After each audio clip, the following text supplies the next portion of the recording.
Devon Hendricks, also known as JPEG Mafia, is the most interesting artist I've come across this year. His style and sound is so unique, he's incomparable to any artist in the game right now. From his outrageous song titles to his distorted production sounding tracks, he ventures through multiple genres in each of his albums. He often tends to have no central idea or sound in his music that sometimes can come across unappealing to traditional hip hop listeners like myself.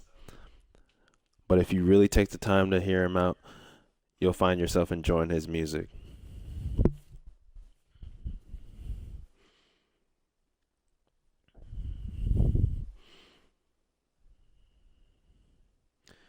Now let's talk a little bit about his early life.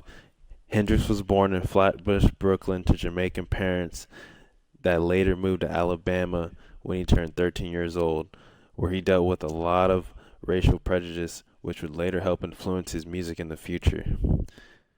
Once he turned 18 years old, Hendrix and his family decided to move to Louisiana, where he joined the military, serving a tour of duty in Iraq and also spent some years stationed in Kuwait, Germany, and Japan.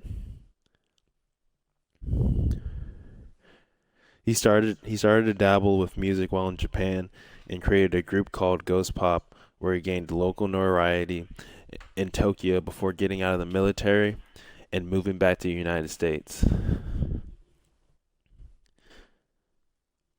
After a few years of dropping a couple mixtapes and having guest features on other artists' music, he decided to release his debut studio project, Black Ben Carson, in February 2016.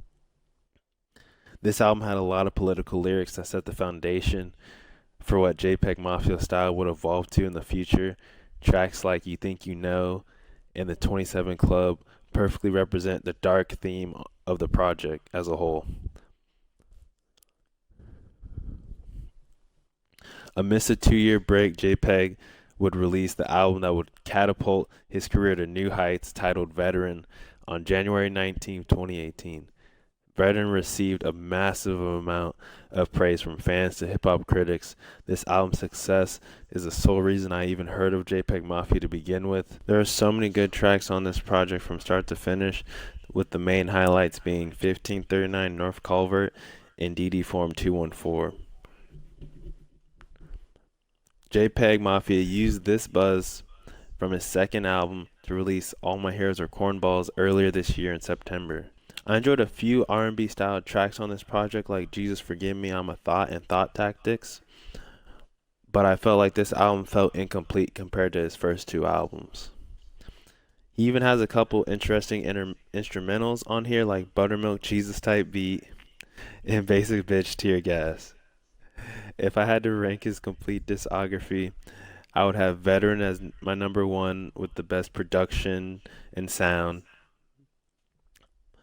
Black Ben Carson with the best messages and just lyrics as a whole, and then All My Heroes Are Cornballs is number three. JPEG Mafia as a whole shows glimpses of longevity in the music industry. His style and character is so original and is exactly what fans of today's generation are craving to listen to.